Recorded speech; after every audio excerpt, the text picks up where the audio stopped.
El Colegio Mexicano de Ortopedia, en su 75 aniversario, presenta su segundo Congreso Virtual 2021.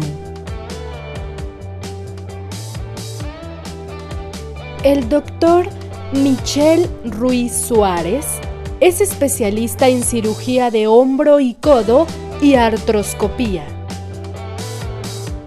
Actualmente es presidente de la Sociedad Mexicana de Cirujanos de Hombro y Codo. Asimismo, es miembro del Consejo Editorial del Acta Ortopédica Mexicana, del Orthopedic Journal of Sport Medicine, de la revista Arthroscopy y es editor asociado de la revista Shoulder and Elbow de la British Elbow and Shoulder Society. Finalmente, es profesor asociado del programa de alta especialidad en traumatología deportiva y cirugía de hombro y codo de la UNAM, con base en el Hospital Ángeles Metropolitano. El doctor Ruiz hablará sobre uso de injertos en reconstrucción de ligamento cruzado anterior. Muchas gracias al Colegio Mexicano de Ortopedia por la invitación para participar en este congreso del 75 aniversario. En esta ocasión voy a hablar acerca del uso de injertos y la toma de decisiones en reconstrucción del ligamento cruzado anterior. Y bueno, sí es importante mencionar que la toma de decisiones sigue siendo sujeto a sesgos y al error humano como cualquier toma de decisiones. Y aunque querramos pensar que todavía está sujeto a características individuales del paciente, la verdad es que sigue dependiendo mucho de la experiencia del cirujano y de la sensación de sentirse cómodo con el uso de un injerto en general. Sabemos que existe un estándar de oro aquí, así entre comillas, porque cada vez existen más información con respecto a que pudiera ser un muy buen injerto, pero definitivamente no es el ideal, que es este de hueso tendón patelar hueso autólogo.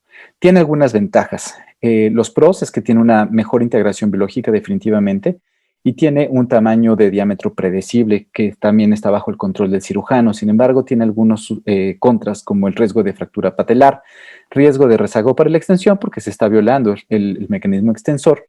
Puede haber esto que se conoce como mismatch de túneles, sobre todo en pacientes que tienen patela alta, y esto quiere decir que no existe una congruencia en la longitud del injerto total con la distancia que existe entre el socket femoral y el socket tibial, tomando en consideración también la longitud intraarticular. Se requiere una cicatriz más amplia para la toma del injerto, como pueden ver en esta imagen, aunque hay algunos cirujanos que están haciendo algunas mini incisiones dobles a nivel patelar y a nivel tibial para poder tener una exposición más limitada y también tener una mejor cosmesis.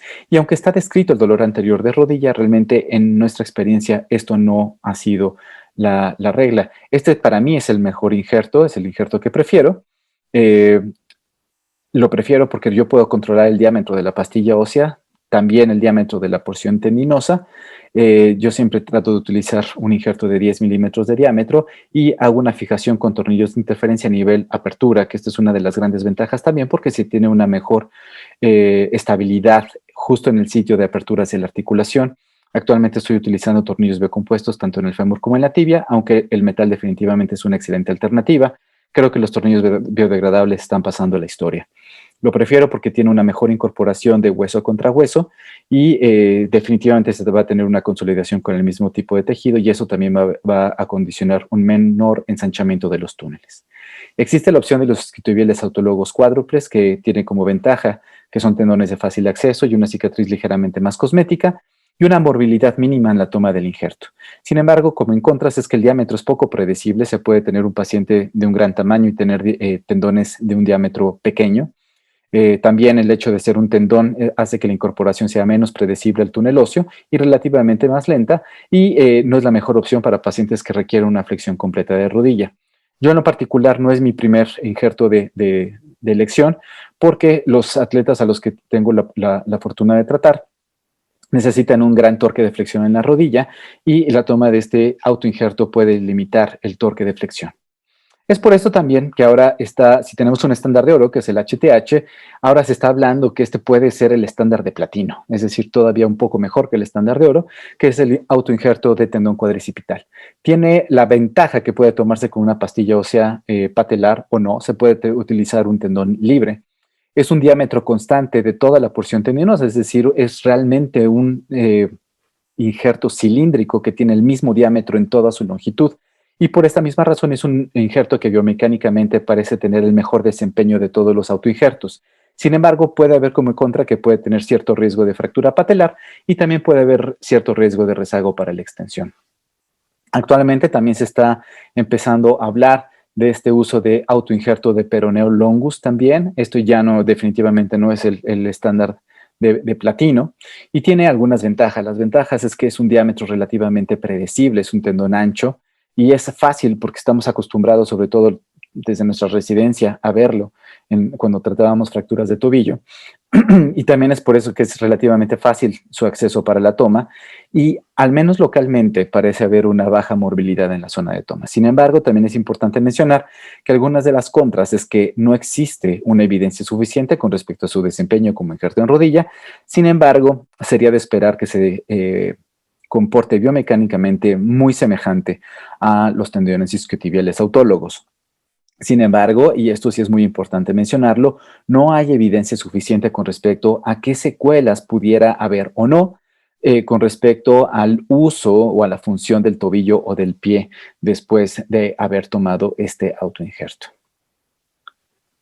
Como quinta opción tenemos el uso de ligamentos sintéticos, que esto ha tenido una gran variabilidad a través de todo el tiempo. Tiene algunas ventajas, como que no hay morbilidad definitivamente en la zona de la toma del injerto, es sintético. Es un tiempo quirúrgico más corto y es definitivamente un diámetro constante y predecible. Hay que comentar aquí también que todos los ligamentos sintéticos no son iguales. Teníamos algunos años los injertos de poliéster que demostraron no tener muy buen desempeño en biomecánico y también relativamente baja compatibilidad biológica porque causaban una gran cantidad de sinovitis alrededor de la rodilla. Después pasamos por aquellos de teflón o que tenían una base en carbono inorgánico que causaban daños intraarticulares realmente muy severos y actualmente se está tratando de mover un poco hacia fibras que sean de origen natural, que pudieran ser más compatibles con la fisiología humana, como con el uso de seda trenzada. Sin embargo, todavía es muy poca la experiencia que se tiene al respecto. Y precisamente por esto es que uno de los contras más importantes es que el costo del uso de estos injertos, más bien de estos ligamentos sintéticos como injerto para reconstrucción del ligamento cruzado anterior, sigue siendo muy elevado y puede ser que no justifique el uso indiscriminado de este tipo de injertos. La historia también tenemos que luchar contra ella porque nos ha demostrado que el uso de ligamentos sintéticos en este tipo de cirugía no es la mejor, no es la mejor opción. Y aunque existen algunos reportes con un seguimiento de series de casos, realmente no tenemos hasta la fecha ninguno que utilice un grupo control con alguno de los otros autoinjertos biológicos, obviamente, y que nos digan que al final pueda ser una mucho mejor opción. Entonces, mientras no tengamos estudios con un grupo control serio, y realmente estudios que hayan sido dedicados para este tipo de hallazgos, realmente todavía su uso tiene que seguir siendo muy limitado. Y el uso también de aloinjerto o de injerto de donador, donde tiene la ventaja como el injerto sintético, que no hay morbilidad en la zona de la toma de injerto, disminuye también el tiempo quirúrgico y existe la disponibilidad de tendón únicamente o también con el uso de pastillas óseas. Sin embargo, los contras es que también tiene un costo elevado, puede ser similar o inclusive mayor al uso de ligamentos sintéticos. Y es muy importante como cirujanos, si vamos a utilizar un injerto, un aloinjerto, saber cuál fue el método primero, de esterilización y de conservación de nuestro injerto, dado que hay algunos métodos, en particular los de radiación, aunque se utilicen soluciones radioprotectoras, que pueden afectar el desempeño biomecánico de nuestro injerto, ya sea con el uso de pastilla ósea o únicamente de colágena como de tendón. Existe un riesgo relativamente bajo o muy bajo de transmisión de enfermedades, pero es importante mencionar que este riesgo no es cero. Por lo tanto, sí es importante mencionar al paciente que siempre se puede correr este riesgo, aunque sea de 1 en 1 millón.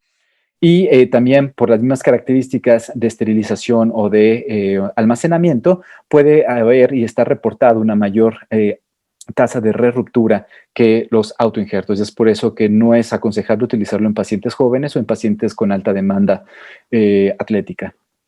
Y por esta misma razón, o por estas mismas razones, es también que la incorporación de un aloinjerto a la biología nativa es relativamente lenta.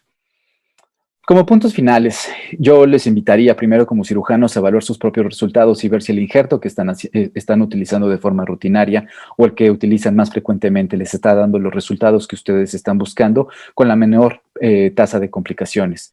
Debemos tener siempre mucho cuidado de no seguir las tendencias que nos dicta la industria. Nos tiene que dictar nuestra tendencia en la ciencia y no la industria.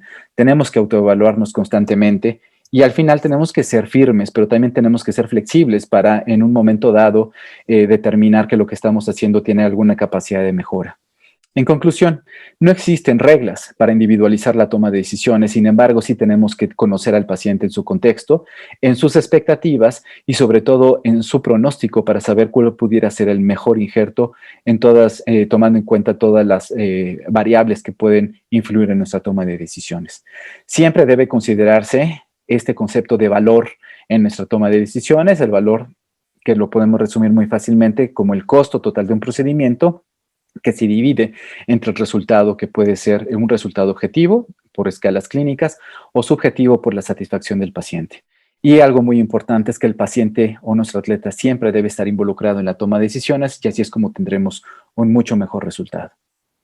Muchísimas gracias y nuevamente felicidades al Colegio Mexicano de Ortopedia.